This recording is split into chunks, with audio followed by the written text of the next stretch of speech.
Welcome everyone, and thank you for listening to this webinar, our second instalment in our pre-application webinar series for the Local Government Association's Housing Advisors Programme.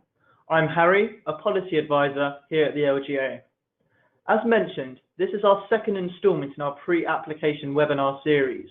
You can find the recording of our first webinar, where we spoke with Teignbridge District Council, provided more in-depth information and tips for applying to the Housing Advisors Programme for 2019-20 on our website. For today's webinar, we are joined by Teignbridge District Council and their expert advisor Consultancy, Three Dragons Consultancy, sorry. We're now going to introduce our speakers, who will give us a short background to their position and how they have been involved with the Housing Advisors Programme. Firstly, Graham. Hello, I'm Graham Davey, Housing Enabling and Development Manager at Teignbridge District Council in Devon. I describe myself as a bit of a lifer, having worked in local government housing for over 40 years. Context, Teignbridge is a predominantly rural council in Devon, consisting of coastline, market towns and part of the Dartmoor National Park, and we also adjoin Exeter. And we're also joined by Lynn Cousins, who is a director at Three Dragons Consultancy. Oh, hello, I'm Lynn Cousins. I'm a town planner by background and have worked in both the private and public sectors before helping to set up Three Dragons in as long ago as 1996. We specialise in housing and planning research and policy making. I'm Somerset based, so I'm also from a more rural part of the world like Graham. Thanks everyone, and great to have you join us today. Let's get stuck into talking about the work you carried out in Teignbridge.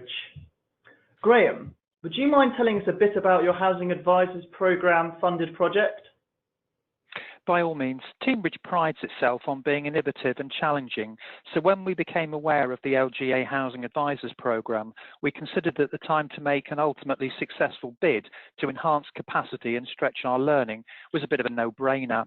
Our Housing Advisors Programme funded project was based around challenging the traditional thinking that affordable housing can only be negotiated with developers via Section 106 planning agreements on the basis of a percentage of all of the homes delivered, what I refer to as counting front doors, and having little regard to what's behind them.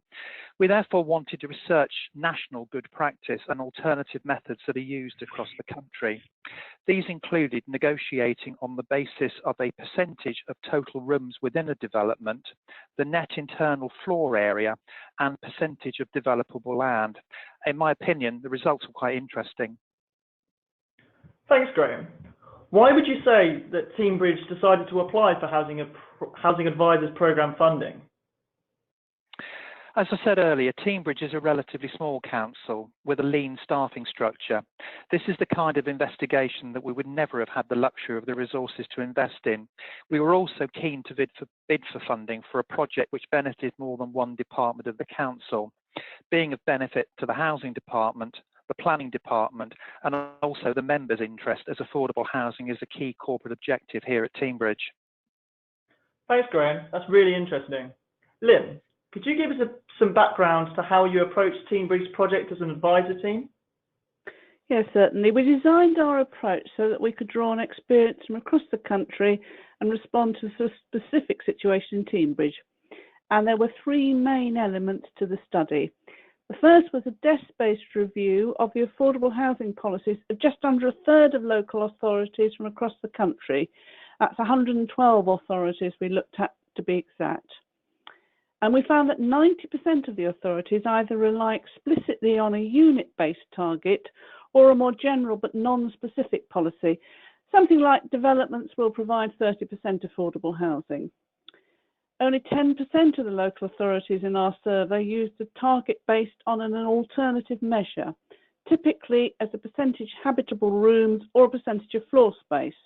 And of these, only one authority was outside London. All the rest were London boroughs. We then interviewed, by telephone this was, 5 authorities that make use of one of the alternative approaches to discuss the practicalities of this for them.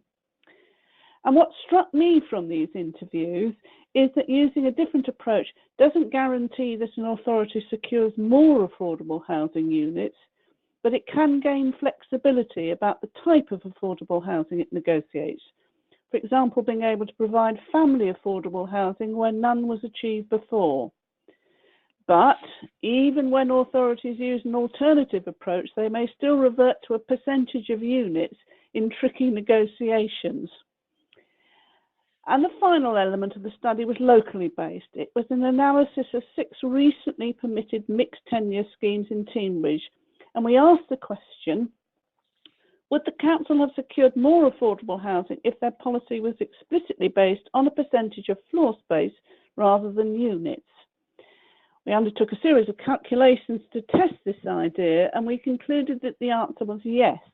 They might be able to achieve a small increase in the number of units, or they could get the same number of units, but more larger family affordable homes. And if I can just add, from my perspective, we were particularly pleased that this work took on a national perspective, than not just looking for findings at a local level. Thanks both. Lynn, what advice or recommendations did you provide to Teignbridge? Well, this was actually a project that didn't lend itself to a series of very specific action-oriented recommendations. It was always intended to set out the options for the authority and their implications. I think we did err towards a floor space-based approach because it offers greater flexibility about the type of affordable housing sought on each scheme. However, we did note that such a change in approach couldn't be introduced overnight, and I think Graham would agree. I would indeed. That's interesting. Graham, were you able to build on the work of Three Dragons? It might sound counterintuitive to commission work to find out that what you're doing is broadly right, but this would be just scratching at the surface of the report's findings. Yes, negotiating on overall percentages might be the best way to go, and it is opportune advice as we are currently going through the process of updating our local plan after 5 years of exceeding on our delivery targets, both in terms of overall homes and affordable homes. However, the report from my perspective has galvanised in my mind that having a strong position to commence negotiations gives you the flexibility to negotiate away, as Lynn has alluded to, using floor space calculations when circumstances dictate. I can elaborate when we move on to discuss achievements. It has also given me the insight to look at alternative methods of calculation to ensure we're giving the best negotiated solutions to the residents of Teignbridge.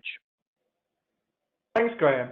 So on that, would you say positive outcomes have been achieved as a result of the support you received from the Housing Advisors Programme?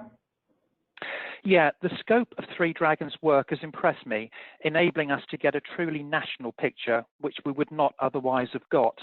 In my opinion, local authorities are good at looking at good practice from our neighbouring councils, where we have a solid relationship, but not looking at comparisons further afield.